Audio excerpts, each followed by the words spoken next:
सभी को राधे कृष्ण। स्वागत है मेरे चैनल पे आप लोग का।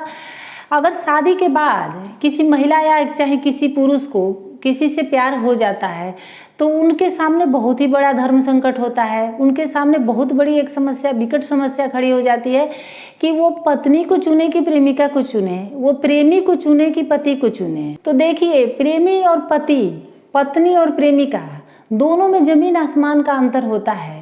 जो प्रेमी प्रेमिका होते हैं एक खुशनुमा ख्वाब होते हैं, कल्पना होते हैं, बिल्कुल कोरी कल्पना होते हैं। और जो पति होता है, पत्नी होती है, वो बिल्कुल हकीकत है। जैसे रात को हम सपने देखते हैं, ख्वाब आते हैं और सुबह उठते हैं तो उसका कोई वजूद नहीं है। उसी तरह शादीशुदा लाइफ में प्रेमिका का प्रेमी का कोई वजूद नहीं है।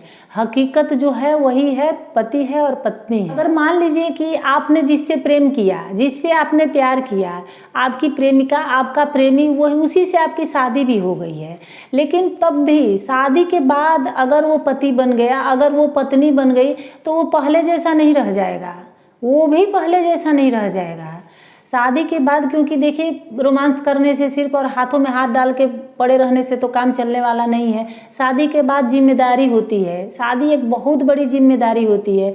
तो शादी जब हो जाती है तो जिम्मेदारी उठानी पड़ती है। आप किसी और का नहीं उठाएंगे, कम से कम अपने दोनों का तो उठाएंगे ही ना। एक शादीशुदा ज़िंदगी को चलाने के लिए आपको मैच्योर बनना पड़ेगा, आपको काम करना पड़ेगा। और काम करेंगे तो जाहिर सी बात है कि बिजी हो जाएंगे। जब आप प्रेमी थे, प्रेमिका थे, तब आपके पास टाइम ही टाइम थी, टाइम का कोई कमी नहीं था। लेकिन अब आपके पास टाइम का कमी है। आप पहले जैसा नहीं कर सकते कि हाँ एक दूसरे के साथ दिन भर प्यार ही करते रहेंगे। तो ये बात होती है। और जब शादीशुदा लाइफ में लोग आते हैं तो लगता है कि अब तो हमारे बीच में कुछ प्यारे नहीं है, मेरा पति प्यार नहीं करता, मेरी पत्नी प्यार नहीं करती, और उसकी तलाश में लोग बाहर चले जाते हैं। बाहर आप गए, छुप छुपा के मिलने गए, तो वहाँ आप प्यार भरी बातें कर रहे हैं। अब जैसे आपको लगेगा कि आप तो स्वर्ग में पहुंच गए। अब यहाँ तो कितना शांति है, कितना सुकून है। अब घर जाएंगे तो पत्नी तो हकीकत से परिचय करवाएगी, वो तो रियलिटी से परिचय करवाएगी कि घर में ये नहीं, घर में वो नहीं है, बच्चों की फ़ी देनी है, बच्चों को कपड़े चाहिए। अपने लिए तो बाद में सोचती है, सबसे पहले तो घर की आवश्यकताओं के बारे में आपसे बात करती है कि ये चाहिए। तो आपको लगता है कि पत्नी तो खिचखिच करती है, और उसी तरह पत्नी भी है। अब उसे लगता है कि अगर वो बाहर किसी से प्यार कर रही है, उसे लगता है कि ये तो सिर्फ प्यार करता है, मेरा पति तो बिल्कुल प्यार नहीं करता। और घर में तो दिन भर काम करना पड़ता है।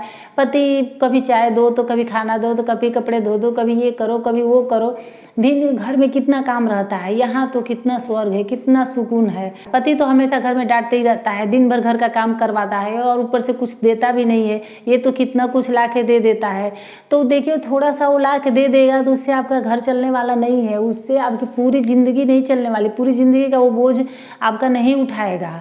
और औरत का तो यही सबसे ज़्यादा ये है कि आप कितनी डिमांडिंग है, आपका घर में कितना महत्व है कि कोई भी काम पड़े, बच्चे आपको याद कर रहे हैं, पति आपको हर समय याद कर रहा है, तो इसका भी एक अलग ही मज़ा है, इसका भी एक अपना महत्व होता है। और कुछ लोग तो अलग ही कल्पना में जीते रहते हैं। उन्हें लगता है कि पत्नी तो कैसे रहती है, न सलीके से रहती है, न ढंग से कपड़े पहनती है, न अच्छे से सज धज के रहती है, ये तो कितनी सुंदर है, कितने सलीके से रहती है, कितने सलीके से बात करती है, कितना सज धज के रहती है। तो देखिए, आपकी पत्नी का भी मन करता होगा, पत्नी का भी मन करता होगा कि अच्छे से सज धज के तैयार होकर रहें, आपका स्वागत करें।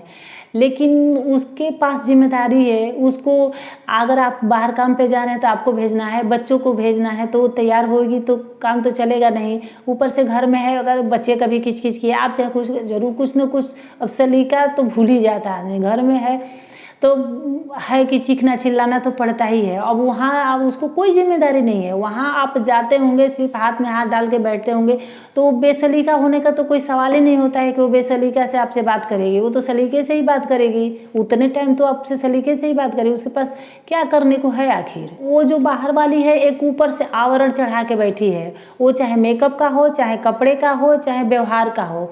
जैसे आप अपनी पत्नी से बात करते हैं, अगर उस तरह से आप उससे भी बात करके देखिए वो कौन सा रंग दिखाती है। आपकी पत्नी से भी ज़्यादा, पत्नी तो कुछ लिहाज भी आपका कर लेगी, लेकिन वो लिहाज नहीं करेगी आपका। वो देखिए, अगर उस अंदाज में आप एक बार उससे बात करके देखिए कि वो कौन सा रंग दिखाती है। पत्नी तो दिन भर काम करके थक हार के आ रही है, उसके चेहरे पर खुद 12 बजे हैं, तो मेकअप करेगी कि वो थोड़ा सोचेगी कि चलो थोड़ा सा टाइम मिला है, इसमें आराम ही कर लेते हैं।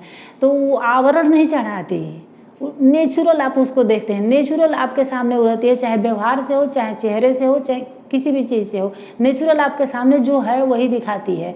लेकिन बाहर वाली जो नहीं है वो आपको दिखाती है। उसी तरह महिलाओं का भी है, माना कि आपके पति में कमियां होंगी, लेकिन जो बाहर वाला है उसमें वो भी अच्छाई की मूरत नहीं है, उसमें भी कमियां होंगी, लेकिन वो ना उसने दिखाया होगा आपको, ना ही आपने देखने की कोशिश की होगी। जो हमारे साथ रहता है वो उसमें हम अच्छाई देखते ही नहीं, उसमें ढूंढ ढूंढ कर हम कमियां देखते हैं, सिर्फ उसकी कमियां ही हमें दिखती है। बाहर वालों में सिर्फ अच्छाइयाँ दिखती है, हम उसकी कमियां अगर दिखती भी है तो हम आंखें बंद कर लेते हैं, ना दिख न जाए, इससे हमको रिश्ता तोड़ लेना पड़ेगा। देखिए 80-20 का रूल होता है, हर इंसान में 80% अच्छाई होती है, 20% बुराई होती है, उसमें कमियां होती है। सारे इंसान में कोई ऐसा नहीं होगा कि 100% पूरा सही होगा, उसमें कोई कमी नहीं होगी। लेकिन हम 80% पे ध्यान ही नहीं देते, हम उस 20% पे ध्यान लगाए रहते हैं कि कब ये गलती करे, कब इसकी गलती हम निकाल दें। खासतौर से पति पत्नी एक दूसरे की गलती ही निकालते रहते हैं और एक शादीशुदा लाइफ को बिल्कुल बर्बाद करके रख देते हैं, इधर उधर तलाश करते रहते हैं। उनको कभी न घर, जिसको घर में सुकून नहीं मिलेगा उसको बाहर भी कभी पूरी ज़िंदगी में सुकून नहीं मिलेगा। लास्ट में वो किधर के भी नहीं होते हैं, ना उधर के होते हैं, ना इधर के होते हैं, वो चारों तरफ से चले जाते हैं। इसलिए सोच समझ करके निर्णय लें, भावना में बह करके कोई भी निर्णय न लें, और अपने पार्टनर में ये देखें कि क्या उसमें अच्छाई है, और बाहर वाले को भी पूरा श्योर हो लें कि क्या वो, अगर बाई चांस आपने अपने पार्टनर का साथ छोड़ दिया तो क्या वो आपका साथ देगा। पहले आप श्योर हो लें, उससे पता कर लें कि हाँ साथ देगा, तब तो ठीक है। अगर आप अपने अच्छे और सच्चे पार्टनर को धोखा देंगे तो देखिए उसकी बददुआ आपको चैन से जीने नहीं देगी। और किसी को रुला करके, किसी को खास तौर से जो उसका पति चाहे जिसकी पत्नी धोखा देती है, वो इंसान आंसू नहीं रोता, वो खून का आंसू रोता है। और किसी को रुला करके अगर आप अपने सपनों का महल तैयार करेंगे तो देखिए उसको गिरते देर नहीं लगती, भरभरा के गिर जाएगा। इसलिए इस बात का खूबी ध्यान रखिए। पर ये एक बात ये भी है कि अगर आपका पार्टनर निहायत ही बदतमीज है, बदचलन है, बददिमाग है, आपका बिल्कुल रिस्पेक्ट नहीं करता, ना ही आपको प्यार करता है, आपको मतलब जो चाहिए वो कुछ भी वो नहीं करता, अगर आपके लाइफ में किसी अच्छे शख्स की एंट्री हो जाती है जो सच्चे दिल से आपको प्यार कर रहा है, सच्चे दिल से आपको अपनाना चाहता है, तो ठीक है, आपको भी जीने का हक है, आपको भी खुश रहने का हक है। हो सकता है कि कभी कभी ऐसा नहीं होता है कि हम एक बार ही अगर हमें धोखा मिल गया, एक बार हमें प्यार नहीं मिला तो हमें दोबारा नहीं मिलेगा। हो सकता है कि दोबारा ही आपके जीवन में प्यार लिखा हो, दोबारा ही आपकी ज़िंदगी में खुशियाँ आनी लिखी हो, तो हो सकता है ऐसा हो जाए, तो आप उसे अपना लीजिए। तो इस बार आप बिल्कुल जल्दबाजी मत करिए, उसे बिल्कुल अच्छे से परख के देखभाल के तभी उसे अपनाइए, क्योंकि ऐसा भी हो सकता है कि आसमान से गिरा और खजूर पे अटक गया। और एक ये भी कहावत है कि कभी कभी क्या होता है कि दूध से मुंह जल जाता है तो छाछ को भी लोग फूंक फूंक कर पीते हैं। तो आप कहेंगे कि तो छाछ में तो आजकल तो सबके घर में फ्रिज है, उसमें बर्फ़ डाल देंगे, तो हाँ ये भी हो सकता है, आप बर्फ़ डाल सकते हैं, ठंडा उसको करके तुरंत भी पी सकते हैं। लेकिन ये ज़िंदगी है, इसमें जल्दबाजी नहीं चलती है कि आप उठाए निगल लिए, इसमें अंदर जाके आपको बाद में दिक्कत हो सकती है। तो इसलिए ये आपकी लाइफ है, इसमें फैसला बहुत जल्दीबाजी में मत करिए, सोच समझ के करिए और फूंक फूंक कर ही पीजिए, तभी आप लाइफ में खुश रह पाएंगे। तो उम्मीद है मेरी वीडियो आप लोगों को अच्छी लगी होगी। अगर थोड़ी सी भी अच्छी लगी होगी तो लाइक शेयर कमेंट और सब्सक्राइब कर लीजिएगा। फिर मिलते हैं किसी नेक्स्ट वीडियो में किसी नेक्स्ट टॉपिक के साथ, तब तक के लिए धन्यवाद।